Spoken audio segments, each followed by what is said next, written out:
నమస్కారం, welcome to Suman TV. నేను గీతాంజలి. ప్రస్తుతం మనతో పాటు శ్రీచక్రపీఠ వ్యవస్థాపకులు, ప్రముఖ జ్యోతిష్యులు, అందరికీ సుపరిచితులైన వ్యక్తి శ్రీ ప్రదీప్ జోషి గారు. వారితో మాట్లాడదాం. గురుగారు నమస్కారం అండి. శ్రీమాత్రే. సెప్టెంబర్ 2, 3 2 రోజులు అమావాస్య ఉన్నట్టుగా క్యాలెండర్లో మేము చూస్తున్నామండి. అయితే ఈ అమావాస్యని ప్రత్యేకించి ఒక పేరుతో పిలుస్తారని, చాలా శక్తివంతమైందని ఈ వార్తలు కూడా వింటున్నాం. అసలు అమావాస్య 2వ తారీఖా, 3వ తారీఖా? ఆ రోజున చేయవలసిన పనులేంటి, చేయకూడనివి ఏంటి వివరించండి. శ్రీ గురుభ్యో నమః. శ్రీమాత్రే నమః. ఘంటాశూలహలా నిశంఖముసలే చక్రం ధనుస్సాయకం హస్తాబ్జైర్దధతీం ఘనాంత విలసత్ శీతాంశుతుల్య ప్రభాం గౌరీ దేహ సముద్భవాం త్రిజగతాం ఆధారభూతామహాం పూర్వామత్ర సరస్వతీమనుభజే శుంభాది దైత్యార్థినీం. శ్రీమాత్రే. ఇప్పటి వరకు నేను చదివిన శ్లోకము చాలా అద్భుతమైన శ్లోకం. అమ్మవారి యొక్క తత్వస్వరూపాన్ని చూపించే శ్లోకం అది. ఘంటాశూల హలాని శంఖముసలే అంటే శంఖం పట్టుకుంది, ముసలం పట్టుకుంది, హలము పట్టుకుంది, ఆయుధాలన్నీ పట్టుకుంది అమ్మవారు. గౌరీ దేహ సముద్భవం అంటే గౌరీదేవి, ఆ గౌరాంగము అనేటువంటి అమ్మవారి యొక్క శరీరం నుంచి, గౌరీదేవి యొక్క శరీరం నుంచి బయటకు వచ్చింది. గౌరీదేవి అంటే కాళికాదేవి. ఆ యొక్క మహాకాళి శివుని యొక్క అర్ధాంగి యొక్క తత్వస్వరూపం నుంచి బయటకు వచ్చినటువంటి త్రిజగత్ స్వరూపం. అలాంటి శక్తి స్వరూపమైనటువంటి అమ్మవారిని నేను ధ్యానిస్తున్నాను చెప్పడం జరిగింది.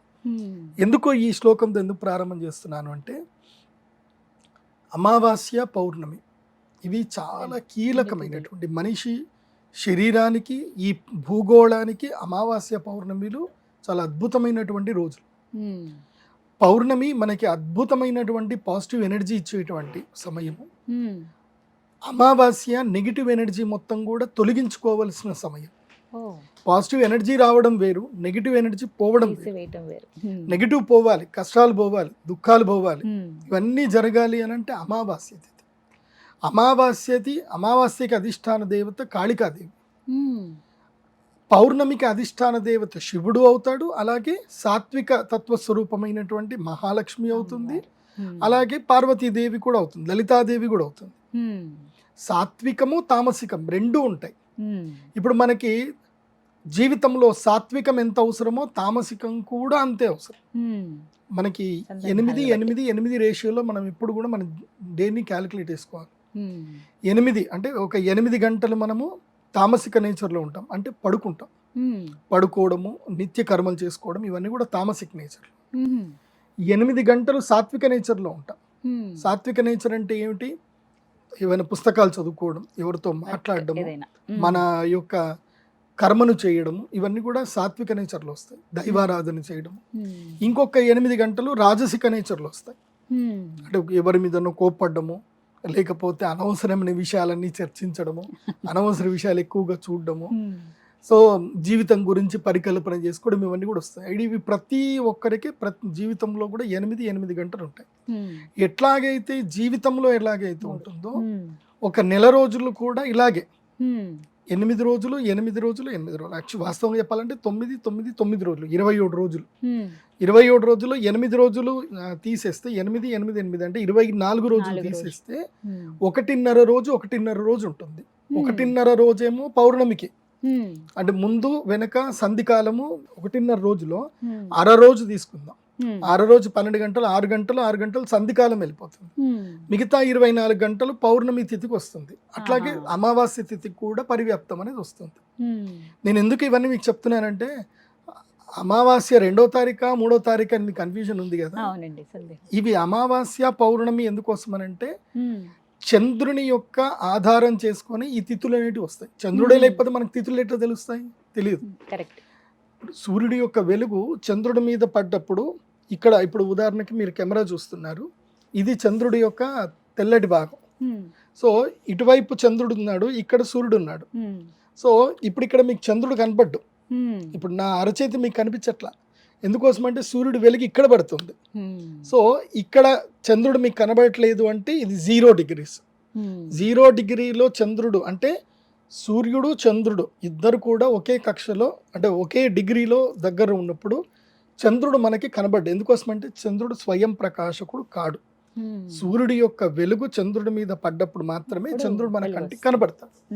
సో డైరెక్ట్ గా 0 degrees లో ఇద్దరు ఉన్నప్పుడు ఏం జరుగుతుంది, చంద్రుడు మన కంటికి కనబడ్డు కాబట్టి దాన్ని అమావాస్య అంటారు. అమావాస్య ఎప్పుడైనా సరే ప్రారంభం చాలా ముఖ్యం. అమావాస్య ప్రారంభం ముఖ్యము. అది కాకుండా అమావాస్యకి రాత్రి పరివ్యాప్తం ముఖ్యం. రాత్రి పరివ్యాప్తం అంటే రాత్రిపూట అమావాస్య ఉండాలి. ఎందుకోసం అంటే అమావాస్య రోజు చేసేటివి ఏంటంటే, ఒకటి పితృతర్పణాలు చేస్తారు. పితృతర్పణాలు ఏంటి, సూర్యోదయ కాలానికి అమావాస్య ఉన్నప్పుడు పితృతర్పణాలు కూడా అప్పుడే చేయాలి తిథి పరివ్యాప్తంగా. కానీ కొన్ని పూజలు ఉంటాయి, ఏవి దుష్ట శక్తుల నుంచి మనల్ని మనం కాపాడుకోవడానికి చేయవలసిన కొన్ని అనుష్ఠానాలు ఉంటాయి. అందులోపల చాలా విశేషమైనటువంటివి దశమహావిద్యలు. ఆ దశమహావిద్యల్లో 4 దేవతలు సాత్విక దేవతలు అయితే గనక మిగతా 6 దేవతలు కూడా మొత్తం కూడా తామసిక దేవతలు. అందులోపల 3 ఇద్దరేమో శుద్ధ సత్వ దేవతలు, ఇద్దరేమో రాజసిక దేవతలు, 6 దేవతలు తామసిక దేవతలు. ఒకటి తారాదేవి, బగళాముఖి, ధూమావతి, చిన్నమస్త. ఈ 4 దేవతలు మాత్రం పూర్తిగా తామసిక దేవతలు. అందులోపల మహాకాళి తామసిక దేవతలు, మాతంగి, భువనేశ్వరి, వీరిద్దరు కూడా రాజసిక దేవతలు. మాతంగి. ఆ తర్వాత కమలాత్మిక మహాలక్ష్మీదేవి ఉంటుంది. కమలాత్మిక మహాలక్ష్మీదేవి, త్రిపుర సుందరి అమ్మవారు, వీళ్ళు ఏంటంటే సాత్విక దేవతలు. ఇలా జగదంబకు సంబంధించిన దశమహావిద్యలు మనకన్నీ కూడా దేవీ రహస్యంలో తెలియజేయబడతాయి. ఇప్పుడు అమావాస్య తిథి రోజు మనం ఏం చేయాలి అంటే, మన యొక్క జీవితంలో ఇప్పుడు నెగిటివ్ అనేది ఎక్కడి నుంచో రాదు, మన ఆలోచనలో నుంచి కూడా వస్తుంది. ఈ అమావాస్యని ఏమంటారండి? ఈ అమావాస్య సోమవతి అమావాస్య అంటారు. సోమవతి అంటే సోమవారము అమావాస్య తిథి గనక కలిసి వస్తే దాన్ని సోమవతి అమావాస్య అంటారు. అదే సోమవారం అదే అమావాస్య మంగళవారంతో కలిసి వస్తే భౌమావాస్య అంటారు. అలాగే అమావాస్య ఆదివారం కలిసి వస్తే భాను అమావాస్య యోగం అంటారు. ఈ 3 యోగాలు ఉపయోగపడతాయి. మిగతా వారాలకి అంటే బుధవారం అమావాస్య కలిసి వస్తే పెద్దగా ఏం ప్రయోజనం ఉండదు, గురువారం కలిసి వస్తే పెద్దగా ఏం ప్రయోజనం ఉండదు. కానీ గురువారం అమావాస్య కలిసి వస్తే ఒక లక్ ఉంటుంది. ఏమిటి అంటే, మనం బంగారం విడిపించుకోవాలి అనుకుంటే గురువారం అమావాస్య రోజు వెళ్ళి డబ్బులు కట్టాలి, విడిపించుకోవచ్చు. ఇంకా అంటే మనకి డబ్బులు వచ్చేస్తాయి, తొందరగా విడిపించుకునే శక్తి వస్తుంది. గురువారం అమావాస్య రోజు బంగారం విడిపించుకోవాలి. బంగారం కానీ అప్పులు కానీ ఏమన్నా ఉంటే ఆ రోజు వెళ్ళి అప్పు తీర్చాలి. ఇప్పుడు ఉదాహరణకి మీ దగ్గర 1,00,000 రూపాయలు తీసుకున్నాం అనుకోండి, నా దగ్గర అసలు డబ్బులు లేవు, అసలు సోర్సెసే లేవు. మీరు కూడా నా బాధను అర్థం చేసుకుంటున్నారు. అరే నీకు ఏదైనా మంచిగా అయితే బాగుండు అని మీరు కూడా అనుకుంటారు. ఎందుకోసం అంటే మీకు డబ్బులు రావాలి. మీరు ఎవరికైతే డబ్బులు ఇచ్చారో వాళ్ళకి మేలు జరగాలని మీరు కోరుకుంటేనే కదా వాళ్ళకి డబ్బులు వచ్చేది. మీరు వాళ్ళు నాశనం అయిపోవాలనుకుంటే వాళ్ళ నాశనం అయితే మీకు డబ్బులు రావు కదా. అలాంటి ఆ గురువారం అమావాస్య రోజున ఏం చేయాలి అంటే, వాళ్ళకి చెప్పి, లేదంటే వీళ్ళైనా సరే మీరు ఇది తెలుసుకోండి, గురువారం అమావాస్య రోజు మీకు ఎంత శత్రువైనా సరే మీరు అప్పు తీర్చుకోవాలన్న ఉద్దేశం మీకుంటే మీరు వెళ్ళి ఒక 100 రూపాయలైనా వాళ్ళకి ఇవ్వండి. అంటే 9 సంఖ్యలు ఇవ్వాలి. అంటే 9 రూపాయలు ఇవ్వండి, 18 రూపాయలు ఇవ్వండి, 36 రూపాయలు ఇవ్వండి, 9 సంఖ్యలో డబ్బులు ఇవ్వండి. ఇచ్చేస్తే వెంటనే అప్పు తీర్చే శక్తి మీకు వచ్చేస్తుంది. అలా బంగారం గోల్డ్ లోన్ తీర్చుకోవాలని అరువు చేయాలి గురువారం అమావాస్య. శుక్రవారం అమావాస్య వచ్చింది, సిరి సంపదల సిద్ధి కలగాలి అని అంటే కమలాత్మికాదేవి యొక్క తంత్ర ప్రయోగము శుక్రవారం అమావాస్య రోజు చేయాలి, సంపదలు కలగడానికి, సౌభాగ్య యోగ సిద్ధి కలగడానికి. శనివారం అమావాస్య, శనివారం అమావాస్య వస్తే అరిష్టాలన్నీ పోవడానికి అరిష్ట నివారణం చేసుకోవాలి. ఆదివారం అమావాస్య వచ్చింది, సిద్ధి పొందడానికి చేసుకోవాలి. చాలా విశేషం అని అంటారు. విశేషం సిద్ధి పొందడానికి ఆదివారం అమావాస్య వస్తే సిద్ధులు పొందొచ్చు. అంటే అణిమాది అష్టసిద్ధులు అంటారు కదా, సిద్ధులు పొందడానికి దైవ అనుష్ఠానం చేసుకోవచ్చు. దానికి రుద్రయామల తంత్రం చెప్తారు. సోమవతి అమావాస్య వస్తుంది. సోమవతి సోమవారం ఏ దేవుడికి అని అంటే శివుడికి ఆరాధన. చంద్రుడి యొక్క అధిష్టాన దేవత ఈశ్వరుడు. కాబట్టి మనము శివారాధన ఏది చేసినా సోమవారం చేస్తాం. అందులోను శ్రావణ మాసంలో చిట్ట చివరి సోమవారము అమావాస్యతో కలిసి వచ్చింది కాబట్టి లయకారకుడు శివుడు, లయకారకుడు. కాబట్టి లయం అవ్వాలి అంటే మన యొక్క అరిష్టాలు మొత్తం పోవాలి, శత్రుబాధలు మొత్తం పోవాలి అని అంటే సోమవారము రోజున, సోమవతి అమావాస్య రోజున బగళాముఖి సాధన చేయాలి. బగళాముఖి అంటే అర్థం ఏమిటంటే గనక అమ్మవారు నాలుకను పట్టుకొని, శత్రువు యొక్క నాలుకను పట్టుకొని గదతోటి మోపుతుంది, అలాగే ఖడ్గముతో నాలుకని కత్తిరిస్తుంది. ఆ నాలుకను కూడా చేయితో పట్టుకోదు, అడుకొత్తరుతో పట్టుకుంటుంది. క్లిప్ ఉంటుంది ఇట్లా, ఇలా అడుకొత్తరుతో నాలుకను పట్టుకొని బయటకు లాగి కట్ చేస్తుంది. ఆ మంత్రం కూడా అట్లాగే ఉంటుంది. హ్లీం బగళాముఖ్యై నమః సర్వదుష్టానాం. సర్వదుష్టానం, ఎవడైతే నీకు దుష్టుడో అంటే నీ యొక్క కీడును కోరుకుంటున్నాడో అలాంటి సర్వదుష్టానం వాచం అంటే వాక్కుని, ముఖం వాచం ముఖం మర్దయ మర్దయ జిహ్వాం కీలయ అంటే నాలుకను పట్టుకొని లాగేసే, జిహ్వాం కీలయ కీలయ క్లీం ఓం స్వాహ అని చెప్పి దాని యొక్క మూల బీజాక్షర మంత్రం మనకి దేవీ రహస్యంలో రుద్రయామణ తంత్రంలో ఉంటుంది. ఈ మంత్రానుష్ఠానంతో అమ్మవారి యొక్క యంత్రం ఉంటుంది. ఆ యంత్రమును యొక్క ధారణ చేసుకొని ఎవరైతే ఈ యొక్క సోమవారము బగళాముఖి దేవి ఆరాధన చేస్తారో తెల్ల ఆవాలు, జటామాంసి, నల్ల నువ్వులు, అదేవిధంగా రావి ఆకులు, ఇంకా కొన్ని విశేషమైన పదార్థాలు ఉంటాయి. ఇంకేంటి, ధూపం ఉంటుంది, సాంబ్రాణి ఉంటుంది. సో ఈ విశేషమైన పదార్థాలన్నీ కూడా వేస్తూ ఆ బగళాముఖి దేవి సాధన చేసుకోవాలి. ప్రతి మానవుడు బగళాముఖి సాధన చేసుకున్నట్లయితే వాళ్ళకున్న శత్రువుల భయం మొత్తం కూడా పోతుంది. అంటే సాధారణ వ్యక్తులు ఇప్పుడు మాలాంటి వాళ్ళు ఎలా సాధన చేయాలండి? గురుముఖత చేయాలి. ఎప్పుడైనా చెప్తున్నాను నేను మీ అందరికి కూడా చెప్పేది ఏంటంటే, ఏదైనా గొప్ప విద్యలు వారాహీదేవి కానీ, మాతంగి కానీ, చిన్నమస్తా కానీ, ధూమావతి కానీ, ఏ అమ్మవారి సాధన చెయ్యాలన్నా గురుముఖతనే చెయ్యాలి. ఈవెన్ మేము నేర్చుకున్నా సరే మేము మా గురుముఖతనే చేస్తాం.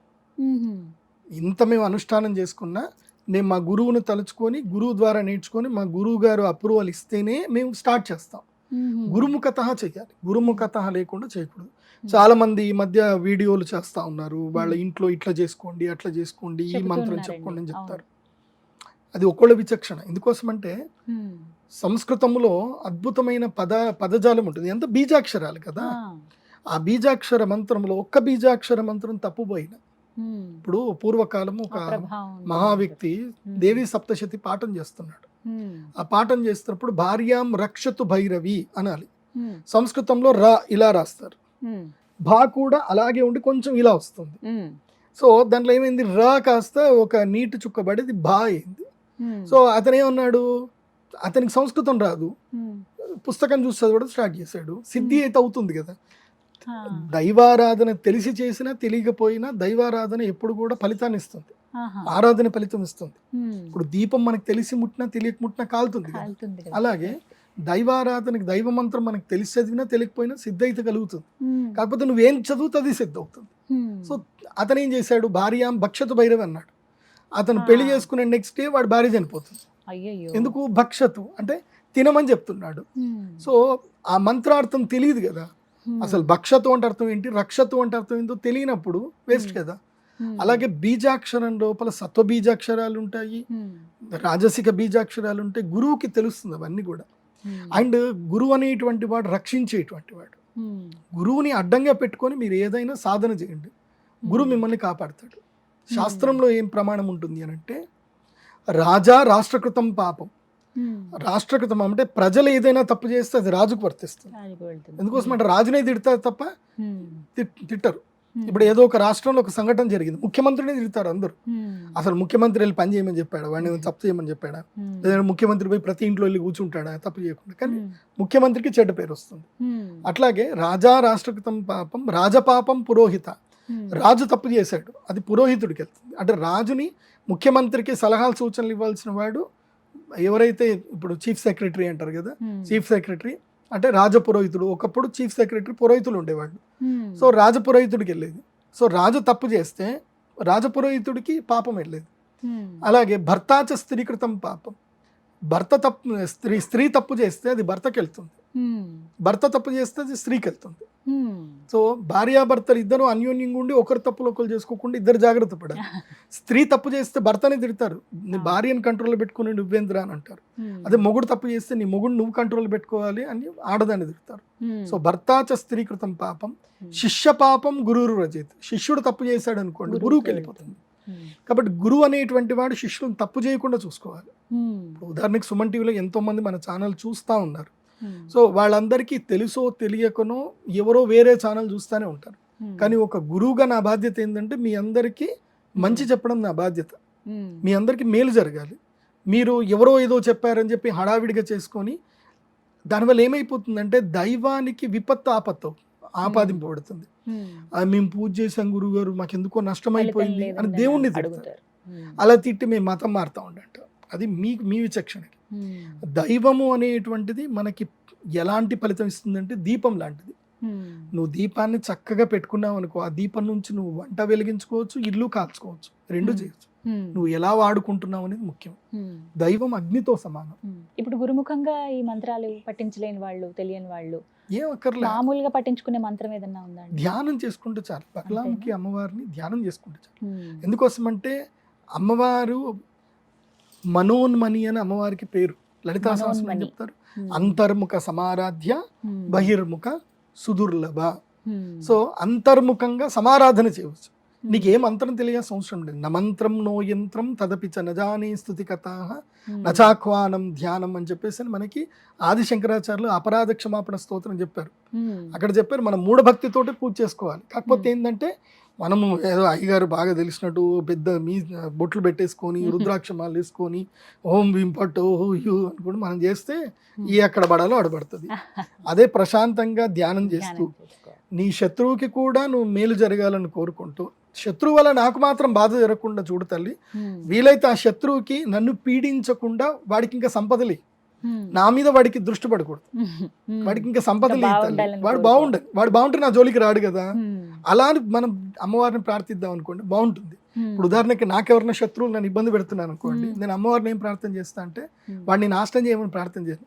అమ్మ వాడికి ఏదో ఎక్కడో తక్కువైంది, ఆ తక్కువైంది కాబట్టి నా మీద పడి ఏడుస్తున్నాడు, వాడికి ఏదో ఆ తక్కువ ఏదో కాకుండా చూడు తల్లి, వాడికి కూడా కడుపు నిండా అన్నం పెట్టు తల్లి, వాడు నా జోలికి రాడు అని నేను కోరుకుంటాను. ఇది సత్వంగా కోరుకోవడం. శత్రువుని కూడా మేలు కోరుకోవడం అనేది సత్వం. ఎందుకోసం అంటే ఎవరికైనా ఆకలి బాధ ఉంటుంది, వాడు ఆకలి బాధ కోసం వస్తాడు.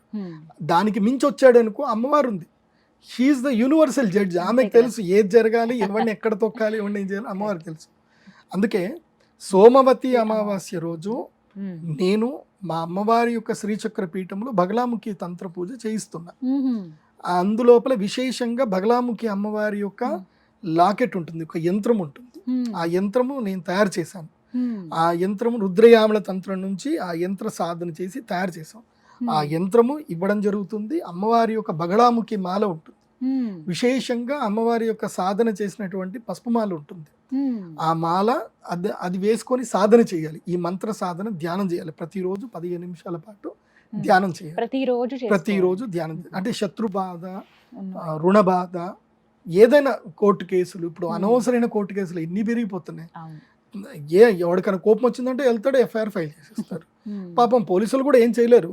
ఎందుకోసం అంటే వాళ్ళకి నిజ నిర్ధారణ చేసే అధికారం వాళ్ళకి లేదు. ఒకళ్ళు వెళ్ళి కంప్లైంట్ చేస్తున్నారు అంటే అది ఏందో వాస్తవం అయినా కాన వాడేదో చిన్న సాక్ష్యాలు సబ్మిట్ చేస్తే ఎఫ్ఐఆర్ చేసేయాలి, వాళ్ళ బాధ్యత చేసి కోర్టుకు పంపించేసేయాలి. కోర్టు చుట్టూ తిరగాల్సి వస్తుంది. అది నిజం లేదు కానీ తిరగాల్సి వస్తుంది. అలాంటి బాధలు ఉన్నాయనుకోండి, అమ్మవారిని అడగాలి. ఇంకెవరిని అడుగుతారు చెప్పండి ప్రపంచం? ఇప్పుడు న్యాయమూర్తి కూడా మనకి దైవంతో సమానం. ఇక న్యాయమూర్తి దగ్గరికి వెళ్ళాలంటే 5 ఏళ్ళు 10 ఏళ్ళు టైం పడుతుంది. ఆ లోపల జీవితాలు అయిపోతాయి కదా. ఉదాహరణకి ఇప్పుడు వివాహానికి సంబంధించిన కేసులు ఉన్నాయి. ఒకళ్ళు కేసు వేశారు, అతను ఇంకేముంది, వాళ్ళు ఇటు పెళ్లి చేసుకోరు, ఇటు సంసారం చేయలేరు, ఇటు ఒక్కళ్ళతోటి కలిసి ఉండలేరు, ఇటు ఇంకోళ్ళతోటి ఉండలేరు, ఇటు పిల్లలు కనలేరు. 5 ఏళ్ళు 10 ఏళ్ళు జీవితాలు మొత్తం అయిపోతున్నాయి. సో అలాంటి సమస్యలు ఇంకా చాలా మంది కొన్ని రకాల సమస్యలు. కొంతమంది ఆడపిల్లలకు ఇంట్లోనే సమస్యలు, ఇంట్లోనే శత్రువులు ఉంటారు, బయటకు చెప్పుకోలేరు. ఇంట్లోనే శత్రువులు ఉంటారు. మేనమామల శత్రువు ఉండొచ్చు, మామయ్యల శత్రువులు ఉండొచ్చు, లేదా చిన్నాన్న శత్రువు అవ్వచ్చు, అన్నదమ్ములు కూడా శత్రువులు అవ్వచ్చు. ఎందుకోసం అంటే కలికాలం ఇది. కృష్ణుడు ఎప్పుడో చెప్పాడు, భాగవతంలో చెప్పారు. నారదుడు కలికాలం ఎలా ఉంటుందని చెప్తే అందరూ భయపడిపోయారట. అమ్మో కలికాలమా దేవుడమ్మా, కలికాలంలో మాత్రం జన్మనివ్వక దేవుడా అని దండం పెట్టుకున్నారట. కలికాలం అంత భయంకరంగా ఉండదు, ఆవి వరుసలు ఉండవు కలికాలంలో. సో అలాంటి కలికాలములో మనము ఏదైనా సమస్యల నుంచి బయటపడాలంటే అందుకే బగళాముఖి అమ్మవారే మనకి అనుగ్రహిస్తుంది. కాబట్టి బగళాముఖి సాధన చేయాలి, అమ్మవారిని అలా స్మరించుకుంటూ ఉండాలి ఆ రోజున ప్రత్యేకించి. ఇక 3వ తారీఖు మనకేమి పట్టు ఉండదండి. ఇంకా 3వ తారీఖు శ్రాద్ధ కర్మలు ఎవరైనా చెయ్యాలి అనుకుంటే 2వ తారీఖు కూడా చేసుకోవచ్చు. పితృదేవతలకు తర్పణాలు ఎవరైనా వదిలేది ఉంటే 3వ తారీఖు కూడా తర్పణాలు వదులుకోవచ్చు. తర్పణాలు వదలడానికి తప్ప 3వ తారీఖు ఎలాంటి సాధనలు చేయడానికి, అమావాస్యకు సంబంధించిన సాధనలు చేయడానికి పనికిరాదు. 2వ తారీఖే సోమవతి అమావాస్య. 3వ తారీఖు మాత్రం భౌమావాస్యాం నిశాం అగ్రే చంద్రే శతభిషాంగతే అని శాస్త్రం చెప్తుంది. చంద్రుడు శతభిష నక్షత్రంలో వచ్చి అది మంగళవారం అయ్యి అది నిశాం అగ్రే అంటే సాయంత్రము 6 గంటలకి 5:30 నుంచి 6 గంటల మధ్యన ఉంటే అది అద్భుతమైన యోగం. అది ఇప్పుడు లేదు. అది వచ్చినప్పుడు నేను మీకు మళ్ళీ ఉదయమే కాబట్టి చేయండి. అమ్మవారిని తలుచుకుంటే చాలు ఈ సోమవతి అమావాస్య రోజు. వివరించారు గురుగారు. నమస్కారం అండి. శ్రీమాత్రి.